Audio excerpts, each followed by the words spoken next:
Hi everyone, welcome back to API testing in Playwright. And in the previous videos, we learned different authentication methods such as basic authentication, bearer token authentication, and API authentication.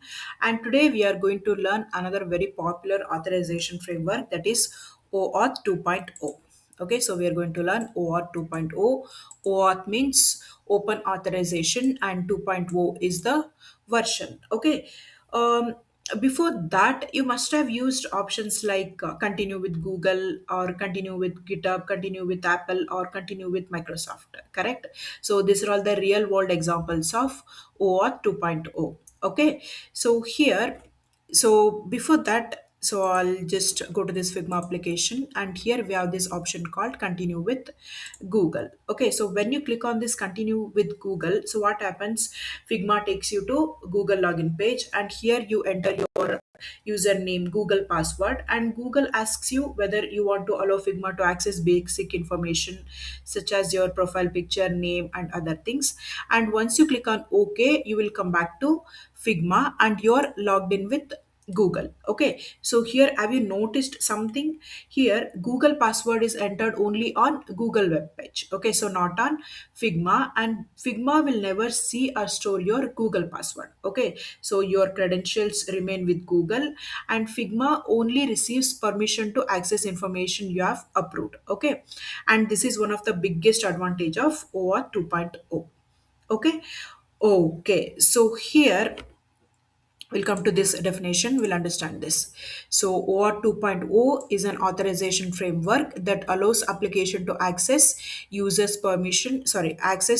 information without asking users password. Okay, so it is an authorization framework. Like here, as I've showed you, here we have used continue with Google. And in some application, you must have seen we have different options like continue with GitHub, Apple, or continue with Microsoft. Okay, so it is a framework that allows application to access users' information without asking for users' password. Okay. Okay, so here in order to implement OAuth 2.0, we need OAuth provider. Okay, so OAuth providers are Google, GitHub, and Microsoft and Apple. These are all OAuth providers. Okay, so what is OAuth provider? Is it is a service. Okay, so OAuth provider is a service that authenticates users and issues access token. Okay, so in order to get the access token, so we need to give client ID, client secret, and authorization token to this OAuth provider, and it will give us the access token. Okay, I'll repeat once again. So OAuth providers gives us access token, and in order to give the access token, we need to provide them client ID, client secret, and authorization code. Okay, so as I mentioned earlier, in this video, I'll be using GitHub as the OAuth provider. Okay, so for before we start, we need to have a GitHub account. If you don't have, just create a GitHub account once. Okay, so just a simple account is enough. You don't have to, you know, um, create any project or deploy any code into that. Okay, just creating an account is enough. Okay, so as I've mentioned, we need to generate access token. Do you remember in bearer token authentication we used to send username and password to generate bearer token? This one, access token in bearer token authorization. So here in the same way we need to pass client ID, client secret, and authorization code. Okay, so now I'll show you how to use GitHub OAuth to get client ID, client secret, and authorization code. Okay, so here this in this example, I'm using GitHub OAuth, and if your application using Google or Microsoft or any other, so um, generating this will be slightly different. Okay, so here I'm using GitHub OAuth. Okay, so I'll go to GitHub. So click on this, open user navigation menu, and click on this settings. Scroll down and select developer settings. And here select OAuth apps. So here I have already have one. So I'll just click on it, or I'll just show you.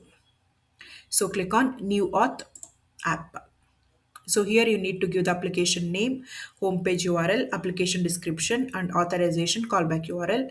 And this is very important. Okay, so application name, I'll give this Playwright OAuth demo,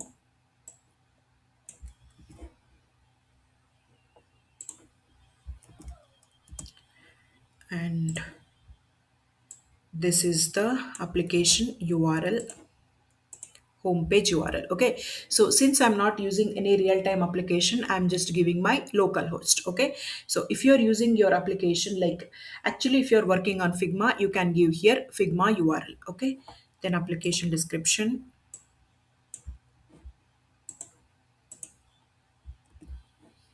and authorization callback. This is very important. So authorization callback is, I'll go back to Figma and I'll show you. Okay, so here I'll click on Google and I'll enter all the details. I'll click on allow and everything. And once I do that, I'll come back to Figma, correct? So this is what callback URL. Okay, so in real-time application, or if you're having an actual application, you'll enter that URL here. Okay, so once you click on allow, where it should come back. Okay, so that URL you have to give and click on register application. And this is your client ID. And here if I click on generate new secret, it will generate verify via email. Okay, 1 minute.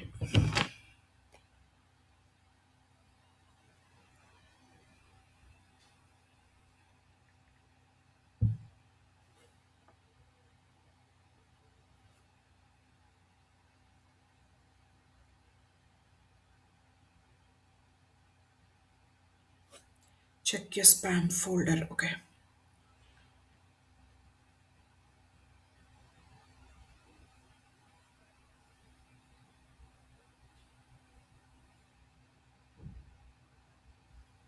sorry.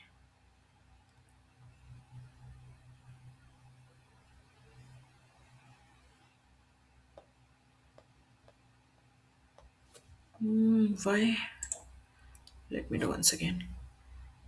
Is it because I've already generated twice? I don't know whether it has any limitations or not. Let me click again, generate new client secret. Okay, when you are ready, trigger mailer to verify via email.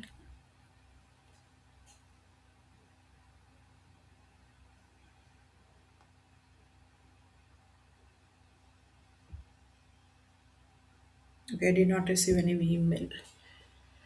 Okay, fine. So I'll just show you yesterday's one. I'll go back. Okay, so I'll just click here. So once I click on that register application, I'll come here, and when I click on this generate new client server secret, I will get this. So again, here also it is asking verify email. I'll just stop recording and I'll go back to this email and come back. Okay, so now it is fine, and this is the secret, client secret. Okay, so this is the client secret. So I got client ID, I got client secret. Now I want client code. Okay, so in order to get client code, so we need to use this. Okay, so here I'll just leave this in the comment section. You can use this. Okay, so GitHub account is this or OAuth provider. Okay, so this is our authorization URL. This is our authorization URL belongs to OAuth provider. Here we need to enter the client ID. Okay, so I'll take the client ID and I'll enter it here. Okay, so now I'll paste this.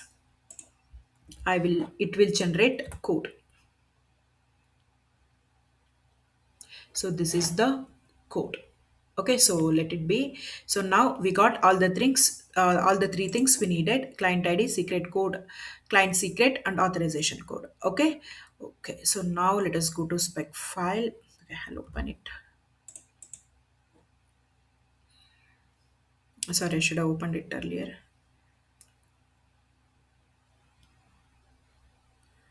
Actually, I made this video yesterday and somehow it did not record it properly. Only that notepad was recorded the whole time. So I'll just delete this and I'll show you once again. Okay. So, okay, I'll copy and paste this. So you know that this is the test name and we are passing request. Okay. So here we are using post. So in bearer token, we are passing username and password. So here we are passing um, client ID, client secret, and code. Okay, so I'll take the latest one. Client ID is this one,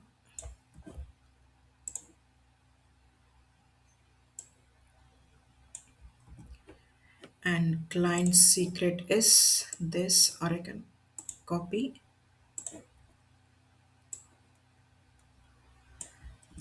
and code is this.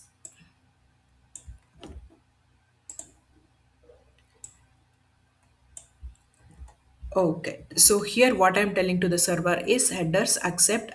I'm telling that I accept the application type JSON. Okay, so I'm telling that I don't want plain text or any format. I want the response should be in the form of JSON. Okay, then here note down that here I'm passing form. Okay, so usually with the post we'll send data, but here I'm using form because this GitHub OAuth accepts only form, not the data. Okay. Okay, so headers I'm passing that accept, and form I'm sending these three information. Okay. Okay, let us execute. So not npm test,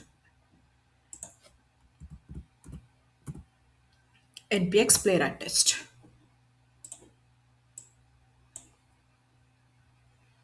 So here I will get, it will give me the access token. Okay, so what I'm trying to do here, I'm trying to get the access token, and I can use this access token to generate or to access other protected APIs. Okay, so here is the access token. Okay, so now I'll do, so what I'll do, I'll keep this access token in access token variable and I'll perform other validations.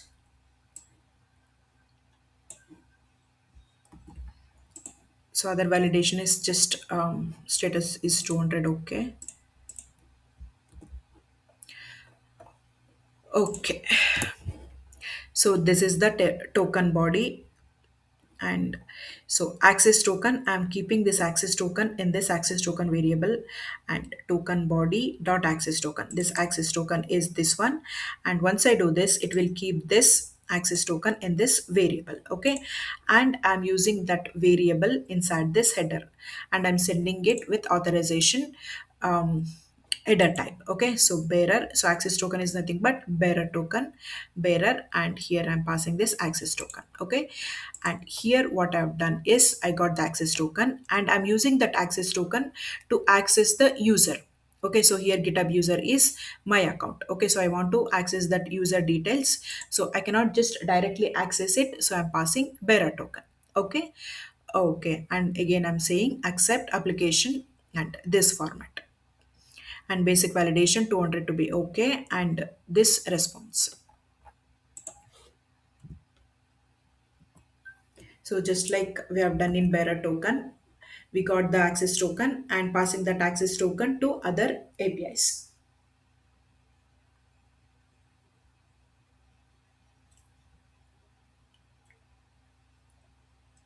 And actually we should not keep this client ID, client secret and code directly like this. We'll have to keep it in some environment variable and pass it. For now we have not developed any framework, just we are learning, so I'm keeping it in the spec file itself.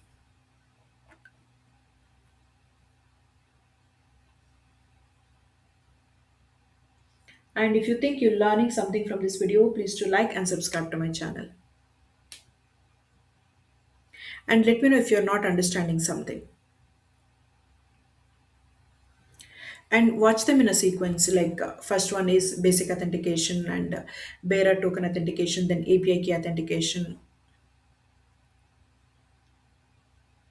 I have other things also like get user, post, delete, patch, and everything. And there is a schema validation also, like how to do schema validation and what is schema.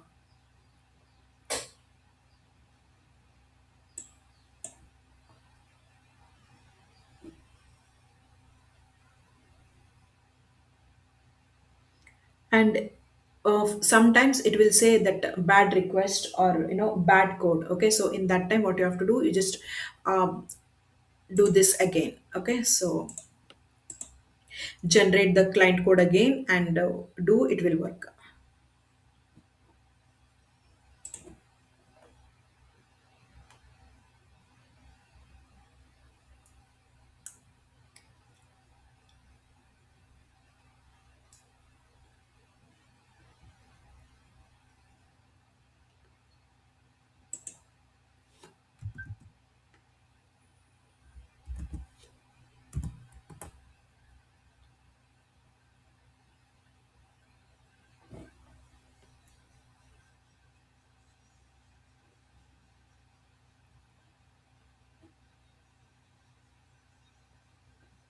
Okay, 401.